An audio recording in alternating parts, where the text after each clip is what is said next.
Le chest press allongé en prise neutre, donc ça va être celle-ci, là la prise de pronation et donc pronation et la prise neutre ici vers en dessous.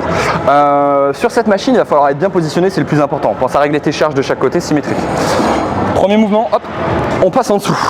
On va essayer de mettre les mains, alors moi je l'aime bien les mettre au bout, je suis plus à l'aise que ici. Je sais pas, j'aime pas trop avoir le bras pris sur l'angle de l'arête de la main, je préfère être bien en bas. Par contre du coup, comme elle descend, tu es plus en amplitude, donc c'est ça qui est problématique. À toi de voir ce qui te plaît, ça c'est vraiment du personnel. Plus tu es en haut, plus tu remontes, plus tu es en bas, plus tu descends forcément. Premier mouvement, on pose la tête, on contracte les omoplates. On essaie de les rapprocher pour pas être ici et du coup quand je vais pousser, à avoir les épaules loin devant. Au contraire, on veut garder les épaules loin en bas, tu vois que du coup je suis bien moins en amplitude. Là c'est mon amplitude max en étant bien positionné. Là ça sera mon amplitude max en essayant de chercher le plus haut possible. C'est pas ce que je veux voir. Premier mouvement, on contracte les omoplates. Deuxième mouvement, on abaisse les épaules. On vient chercher en dessous au niveau de la barre. Et là tu vas essayer de mettre les mains au niveau du bas de la poitrine. Là je suis un peu haut, il faudrait que je me remonte un petit chouille.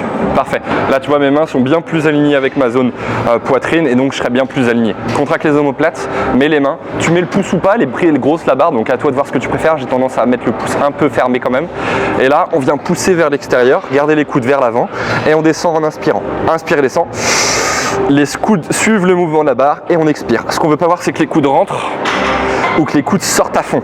Au contraire, on trouve le juste équilibre. On a les coudes qui, hop, tu vois, ils se ferment un peu vers l'avant. Inspire, expire. Tu as vu que je vais jusqu'à là, maximal, ça sert à rien de pousser loin et décoller les omoplates. Ça serait une faute technique et un risque de blessure accru. C'est vraiment pas ce qu'on veut voir. On se repositionne, poitrine sortie, je prends les mains et je pousse.